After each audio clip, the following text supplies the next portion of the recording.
karya 5 kemarin, apa yang sudah dilakukan ini dan capaian apa yang sudah dilakukan?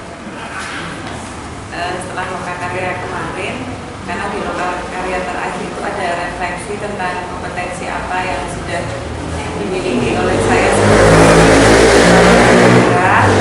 dan kemudian saya berusaha kemudian membuat rencana-rencana ke depan terkait mungkin untuk pemenuhan kompetensi yang belum saya capai dengan cukup baik. Kemudian selama sebulan ini saya juga mempelajari modul 3.3, modul terakhir di LMS terkait dengan pengelolaan program yang bertujuan pada kepentingan. Apa yang kemarin sudah dilakukan lokal karya 5 sudah melaksanakan selama 1 bulan ini. Berkaitan dengan pemetaan sumber daya yang ada di sekolah itu, bagaimana proses yang dilakukan?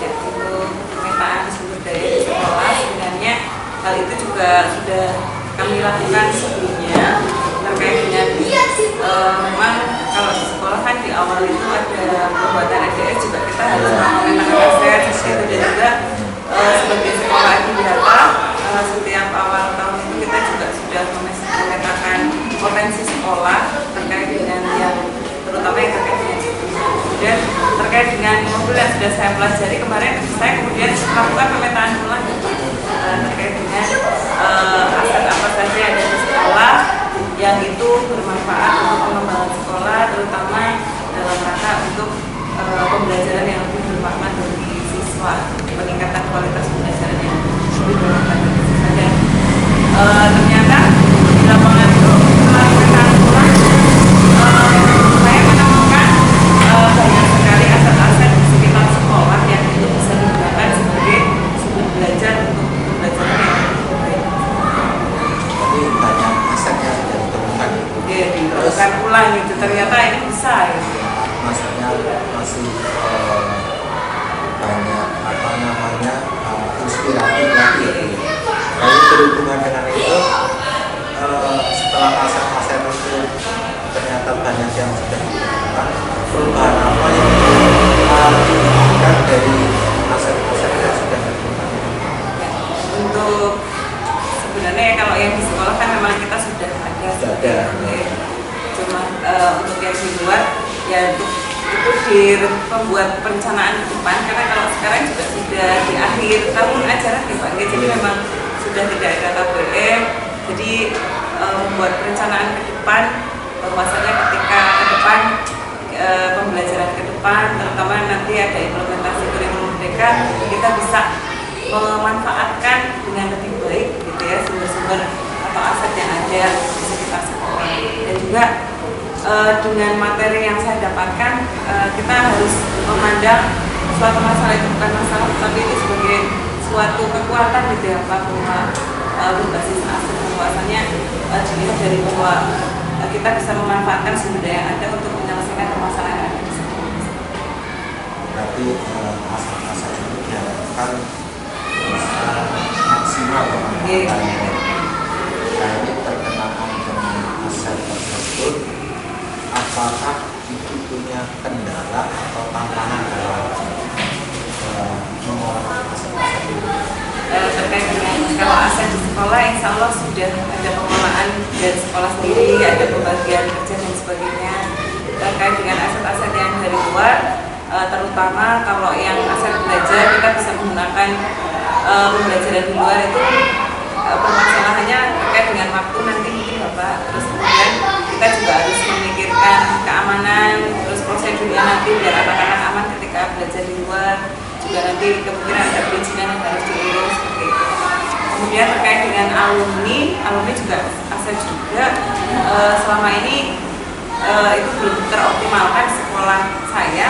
Jadi kemarin baru dimulai itu temu alumni tiap angkatan. Jadi ada alumni tapi belum terorganisasi secara baik. Jadi kemarin sudah mulai ada komunikasi dengan alumni antar angkatan dipertemukan dan ke depan depan agar bisa lebih koordinasi dan bekerja sama dengan guru. Kemudian terkait dengan selama ini kami juga sudah menjalin hubungan dengan dinas terkait, terus kemudian dunia usaha juga. Mungkin untuk dunia usaha ini kita mungkin depan bisa lebih dioptimalkan, terutama untuk bantuan-bantuan terkait dengan biasanya perusahaan itu ada CSR yang mungkin bisa dimanfaatkan sekolah untuk peningkatan kualitas pembelajaran terutama di sekolah. Tadi itu menyampaikan ternyata ada sumber daya atau aset-aset yang ternyata di lingkungannya lumayan banyak. Jadi menemukan itu bagaimana? Ya, saya senang Pak itu ternyata ini sumber belajar yang sebenarnya itu murah karena di sekitar sekolah gitu, dan tertantang juga nanti ke depan ketika pembelajaran ke depan bagaimana itu bisa saya manfaatkan dengan baik untuk peningkatan kualitas pembelajaran yang lebih bermakna bagi siswa. Contohnya misalnya dulu saya di Maus itu kan banyak sekali ya Pak, irigasi gitu ya. Kemudian ada sawah juga. Selama ini saya belum pernah mengajak anak itu belajar mungkin untuk pencemaran di yang kalau kemarin yang kelas 9 sih sudah, untuk kelas 7 itu belum, misalnya langsung melihat ke sawah untuk belajar eco farming seperti itu. Jadi belum pernah ngajak anak yang bareng-bareng ke sawah gitu ya, ke lahan pertanian. Tapi kemarin itu saya baru hanya menugaskan anak seperti itu. Jadi kalau bareng-bareng dengan saya kan mungkin nanti ada proses diskusi yang lebih ketika pada saat di lapangan seperti itu. Misalnya kalau di Maus ini kan ada pasar juga, anak-anak juga selama ini kalau ke pasar itu juga belum belajar. Mungkin kalau besok kurikulum merdeka dengan jangkauan waktu yang lebih luas mungkin ke depan bisa dilaksanakan seperti itu. Karena kalau kemarin gimana? transportasi cukup mudah Mbak, karena sekolah kami kan dilewati jalan raya seperti itu ya. Bisa nanti anak-anak kalau ke pasar itu dekat banget, nanti bisa jalan juga sebelumnya atau bisa naik sepeda seperti itu. Jadi terjangkau, sawah juga bisa terjangkau dengan cepat gitu ya. Cuma kereta api di sekitar ada kereta api, ada Pertamina juga, perusahaan juga banyak home industri yang itu sangat bisa sekali untuk dijadikan aset untuk pembelajaran. Ada batik juga, sentra batik, jadi cukup banyak yang ke depan mungkin bisa lebih dimanfaatkan. Terus itu dalam pemetakan yang sudah dilaksanakan dengan sumber daya, otomatis kan nanti juga ada keputusan bagaimana itu cara menyikapi. Tadi terkait dengan permasalahan sumber daya, bahwasanya kan kalau kita menggunakan manajemen berbasis aset, ada permasalahan itu tidak dilihat penyebab itu permasalahan, tapi itu nanti untuk kemudian bagaimana kita memanfaatkan yang ada untuk mengatasi permasalahan seperti itu. Ya intinya ya tadi memanfaatkan sumber daya. Kemudian kalau terkait dengan permasalahan, kalau di modul yang pernah dipelajari kan memang ada kalau kita menghadapi permasalahan yang terkait dengan dilema etika, ya kita memang harus mengambil keputusan dengan menggunakan langkah-langkah yang sudah ada gitu ya, dan itu untuk menghasilkan keputusan yang lebih baik. Dan langkah-langkah itu bisa juga tidak digunakan seluruhnya, tetapi memang ketika itu dilewati semuanya akan dihasilkan keputusan yang lebih baik dan lebih bijaksana Pak, menurut saya. Itu pernah pengalaman mengalami dilema etika yang sebagai yang berkaitan dengan peserta didik atau pekerja. Sebenarnya banyak ya Pak, kalau kita berhubungan dengan manusia pasti ya sering ada gitu ya. Kalau kemarin yang sering ya yang saya alami misalnya adalah terkait dengan peserta didik Bapak. Dilema etika itu kan antara benar dengan benar seperti itu ya. Jadi setelah pembelajaran jarak jauh, siswa kan memang cenderung di rumah mungkin HP atau perlu seperti itu. Jadi ketika masuk sekolah di awal-awal PTM terbatas, anak-anak itu sangat susah untuk belajar di kelas. Kemudian ketika tugas juga mereka seringnya tidak mengumpulkan, sudah berhubungan dengan orang tua juga ternyata juga susah, sehingga ketika hampir sudah mau rapotan itu kan kita ini kalau dibiarkan nanti nilainya jelek, kalau dibiarkan juga nanti mungkin bisa tidak naik kelas karena juga beberapa guru juga mengeluhkan hal yang sama. Jadi ya di sini dilema etikanya ya benar kalau memang anaknya nggak memberi tugas ya nilainya tidak baik dan nanti mungkin bisa tidak naik kelas. Tetapi di sini saya menggunakan paradigmanya ya tadi kasihan sama moral gitu ya Pak bahwa kemudian yang memang kita juga wajib itu ya untuk kemudian sebagai seorang guru gimana caranya agar anak ini bisa kemudian di waktu yang masih ada untuk memperbaiki seperti itu Pak. Dan saya kemudian menggunakan 9 langkah yang ada di langkah-langkah tersebut gitu ya. Salah satunya menentukan juga siapa yang terlibat dalam masalah itu. Bahwasanya saya sudah berhubungan juga dengan orang tua tentunya selain siswa sendiri, juga dengan wali kelasnya, guru BP. Jadi kemudian mengumpulkan fakta-fakta terkait anak tersebut. Kenapa kemudian dia bermasalah seperti itu? Ternyata memang ada sebagian besar yang itu karena broken home gitu Pak. Kemudian juga ada, kalau secara uji sih kan tidak ada uji yang legalitas, apakah memang tidak menyalahi hukum gitu ya Pak ya.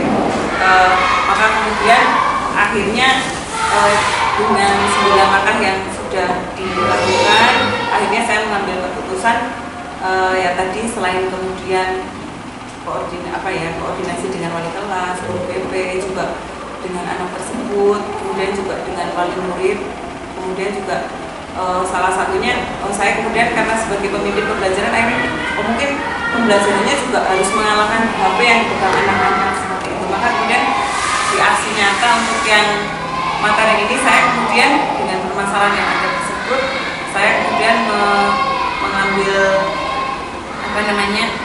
penyelesaian permasalahannya dengan menggunakan cek data Pak, tepuk game dan jadi pembelajaran yang lebih inovatif dan kreatif agar partisipasi peserta bisa lebih meningkat.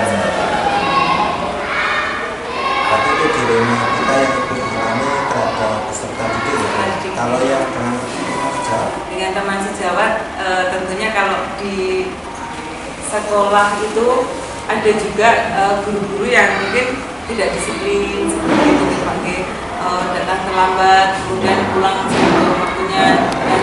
Terkadang ketika dengan kepala sekolah kan ditanya seperti itu, dan ini kan dilema etika hidup ini. Kalau saya menyampaikan juga itu kasihan temannya gitu.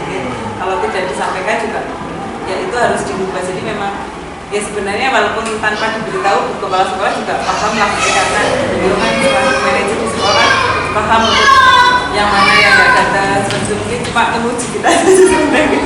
Jadi memang kemarin akhirnya memang etika manakala ibu sekolah mengatakan kepada ibu. Dan juga ketika saya juga diminta untuk menegur juga kan ya pakai itu dilema etika juga salah satunya saya nggak enak juga gitu ya. Tapi memang itu juga ya salah satu kewajiban kita gitu untuk kemudian untuk memperbaiki gitu, untuk ya saling mengingatkan lah, karena saya juga mungkin selaku manusia ya mungkin ada salahnya juga ya, mungkin teman saya juga mengingatkan dan itu bisa saya terima kalau misalnya mungkin cara-caranya nah mungkin saya perlu melakukan dengan cara-cara yang baik seperti itu. Jadi itu dalam keputusan sudah sesuai dengan KPP 1. Ada yang perlu dikembangkan atau dievaluasi? Kalau untuk terkait dengan pengambilan keputusan, mungkin salah satu evaluasinya bahwa dalam pengambilan keputusan kita memang butuh waktu untuk kemudian mempelajari betul kasusnya, mencari fakta-fakta yang ada. Kemudian juga perlu dikembangkan, mungkin saya harus lebih banyak juga komunikasi ya, dengan orang-orang yang mungkin lebih senior, lebih paham terkait dengan hal itu untuk mencari solusi yang terbaik. Dan kemarin saya menemukan hal baru ketika mempelajari hal itu adalah adanya opsi trilema itu ya, opsi yang mungkin itu di luar sewajarnya tapi bisa digunakan seperti itu Pak. Ibu dalam pembelajaran selama ini apa tantangan yang ataupun kendala yang untuk pembelajaran yang saya hadapi yang pertama sebenarnya terkait dengan saya sendiri. Jadi sebenarnya kalau saya inginnya tentunya selalu ketika jam mengajar saya selalu ada di kelas seperti itu ya. Cuma terkait dengan kewajiban kadang yang harus kewajiban di luar mengajar yang boleh. Oh kalau ibu rumah tangga sih mungkin tidak Pak. Ada apa ya, ada organisasi masih di sekolah ya, kadang ditugasi kemana gitu, atau ini jadi memang harus menukar-nukar jam seperti itu, dan kadang itu juga kemudian berpengaruh gitu nanti terkait dengan waktu-waktunya yang tidak sesuai dengan jadwal itu, jadi memang kemudian harus mereschedule ulang seperti itu. Berarti pada intinya masih ada di manajemen waktu ya? Manajemen waktu, dan juga mungkin dalam hal persiapan terkait dengan persiapan ya tadi di sela-sela kesibukan dan juga tugas yang memang cukup banyak di sekolah, banyak sekali agenda Pak. Jadi mungkin untuk perencanaan ini kan harusnya bisa disiapkan dengan sebaik-baiknya gitu untuk persiapan mengajar dan sebagainya. Dan untuk bulan kemarin juga kebetulan di keluarga banyak yang sakit Pak, jadi memang mungkin agak jadi ya mungkin perlu dioptimalkan lagi ke depan. Itu tadi sudah melaksanakan pengambilan keputusan, terus menetapkan sumber daya. Setelah capaian itu sudah tercapai, selanjutnya bagaimana langkah ke depan? Ya tentunya saya tetap melakukan refleksi terhadap apa yang saya lakukan, kekurangan-kekurangan apa yang ada pada diri saya, dan dari hasil refleksi itu tentunya kemudian saya bisa menyusun langkah-langkah atau rencana-rencana yang bisa saya lakukan untuk meningkatkan kompetensi kemampuan saya, entah sebagai pemimpin pembelajaran ataupun kemudian untuk berkolaborasi dengan teman-teman di sekolah, dengan warga sekolah untuk kemudian membuat sekolah yang lebih baik. Kalau kemarin sendiri di modul 3.3 kan kita belajar mengenai pengelolaan program yang berdampak pada murid, dan kemarin di tugas demonstrasi kontekstual itu kita sudah membuat perencanaan ke depan terkait dengan program apa sih yang di situ kemudian bisa mewujudkan kepemimpinan murid seperti itu yang mengakomodasi suara, pilihan dan pendidikan siswa. Jadi kemarin sudah dibuat, dan ya sebenarnya ini sudah berjalan di sekolah kami ya terkait dengan program Adidata, cuma memang untuk segi pengakuan suara, pilihan dan kepemimpinan murid itu yang mungkin lebih bisa ditingkatkan ke depan seperti itu. Jadi biar anak-anak ikut merasa lebih memiliki terhadap program yang dibuat oleh sekolah karena mereka ikut di dalamnya. yang sudah dilakukan baik aksi yang lainnya yang masih